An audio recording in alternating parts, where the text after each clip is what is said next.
Although chest is one of the most frequently trained muscles by most people, it's also the one muscle group that people tend to have the most trouble developing.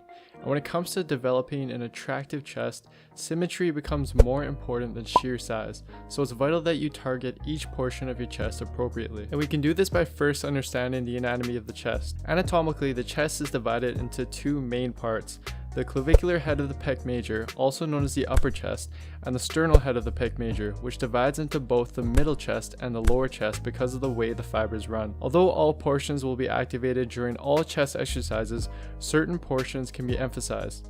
Since the upper chest fibers run upward, they are best activated with chest exercises where the arms move upward. Since the middle chest fibers run horizontally, they are best activated with chest exercises where the arms move directly horizontally. And since the lower chest fibers run downwards, they are best activated with chest exercises that involve the arms moving downwards. So in this video, I'm going to show you guys a well-rounded chest workout that's optimized based on current scientific literature and our anatomical understanding of the chest. Before we get started, it's important that you establish a solid mind-to-muscle connection with your chest. Otherwise, you'll be working secondary muscles and your chest won't grow as much as it could. In fact, one study by Snyder et al. Actually showed that verbal cues help boost chest activation by 22% during bench press in trained athletes, compared to when no cues were used.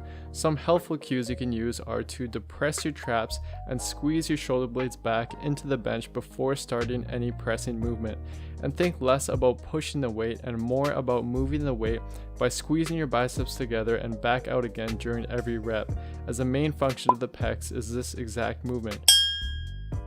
Through the added shoulder flexion of this movement, incline dumbbell presses put more emphasis on the clavicular head of the pecs and work several other secondary muscles as well. The main reason for starting with this exercise is to prioritize the upper chest, which is often the lagging portion of the chest in most people, but I'll further discuss exercise order later on in this video. Now the great things about this exercise are: 1. It allows a more full range of motion for the pecs, which leads to more hypertrophy, which is something that has been supported by many range of motion studies. And 2, it's very effective at activating the upper chest. For example, an extensive EMG study by Brett Contreras analyzed chest activity with 15 different chest exercises, and incline dumbbell presses were found to be the most effective compound movement for the upper chest. And 3, it more effectively prevents muscle imbalances from forming since each hand is responsible for an equal amount of weight. As for the best bench angle to perform these with, this is something that will vary based on your anatomy. EMG studies have shown that an optimal bench angle is somewhere between 30 degrees to 56 degrees and showed higher anterior delt activation as the angle got higher. I personally find that a 30 degree and 45 degree angle best activates my chest, which also seems to be the case for most people. So I'd suggest performing a couple sets at both angles in order to hit your chest most effectively.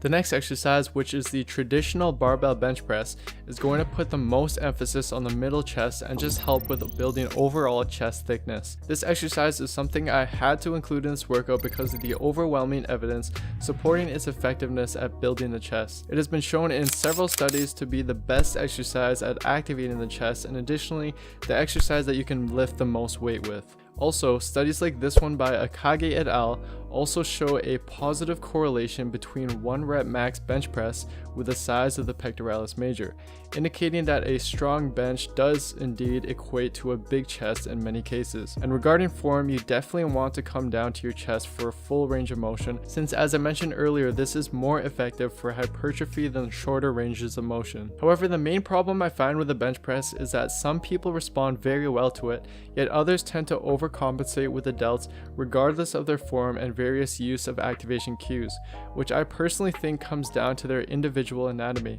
If this is the case for you, consider alternatively using an exercise like the dumbbell bench press, which has been found to have similar chest activation to the barbell bench press, but less triceps activation, which may be a plus if your triceps are overactive when benching. And in fact, dumbbell bench press was actually shown by Brett Contreras' study to elicit the best activation for the middle chest. And another plus is the greater range of motion with dumbbells, since your range of motion isn't limited by the bar like it is in bench press. But as you can see, even in the literature, there is a lot of individual variation. So try them both out and see which works best for you. The next exercise is going to be dips, which was shown in Brett Contreras' study to be the most effective exercise for hitting the lower chest, which makes sense given that your shoulder is put in an extended position. I personally prefer this variation called straight bar dips, as I feel it a lot more in my lower chest, probably due to the added internal rotation during the movement, which is another main function of the lower chest, and it also gives my core a really good workout. You can do these on a Smith machine bar or any barbell that's set up on a rack. You want to lean your upper body slightly over the bar and bring your legs forward under the bar as you descend to stay balanced. And then use your lower chest and triceps to push back up and try to keep your elbows from flaring out too much. And make sure the bar doesn't drag against your body throughout the movement. To be honest, it is a pretty tough exercise for most people, but I guarantee if you perform them properly and start using weight on them, you will see huge improvements in your lower chest. But if you're struggling with that, then stick to regular dips for now with a slight lean forward to hit your chest more as opposed to the triceps. And you want to eventually start adding weight to keep progressing it. This exercise is kind of a finishing movement, but it's something I highly recommend you include in your routine. All you do is you put a band around your back and hold each end of the band with your hands, then perform regular push-ups with the added resistance. A study by Anderson et al. Compared banded push-ups with the bench press. They had one group perform only banded push-ups for 5 weeks and another group perform only bench press for 5 weeks, and compared how their bench press strength changed after the 5 weeks were complete. The researchers found that not only did banded push-ups exhibit nearly identical chest activation when compared to the bench press, but both groups resulted in very similar bench press strength gains over the 5 weeks. The fact that this exercise has the potential to improve your upper body strength as much as a bench press does, and the fact that it has been shown in multiple studies to activate the chest, especially the upper chest, very well, is why I chose to include this exercise. And an easy way to progress this exercise is just by using bands with higher resistance as you get stronger. The last exercise is going to put more emphasis on the sternal head of the pecs, so both the middle and lower chest will be emphasized. High to low cable crossovers have been shown in a few studies like this one by Shank et al. To be almost as effective as a bench press at activating the pecs, so it's definitely a great finishing movement that you can perform to failure. Another bonus with this exercise, and something that you can't do in most other exercises, is it enables you to cross your hands over at the bottom position to allow greater horizontal adduction at the shoulder, which will better activate the chest. So to conclude, here's a sample chest workout that you can perform using the exercises I previously discussed. But one thing to keep in mind is the order that you perform the exercises in.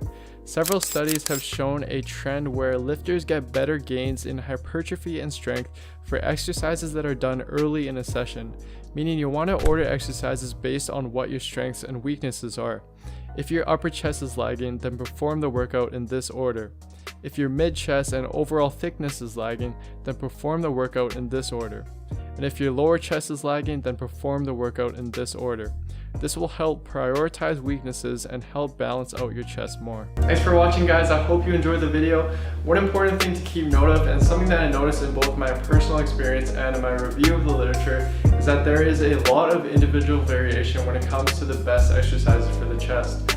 For example, anatomical things like how far down your pec inserts onto your humerus can actually determine if bench press will be a good option for you or not. So although results from studies may apply to most people, they don't account for each individual, which is why I highly recommend that you guys just try out a bunch of different chest exercises and see which one best activates your chest. And with that being said, I put in a lot of time and effort into this video, so if you could please support me by giving the video a like, leaving a comment, and sharing the video, I would really appreciate it. And as always, please don't forget to subscribe and turn on notifications for my channel, as this will really help me out. Anyways, that's it for this video, guys. I will see you next time.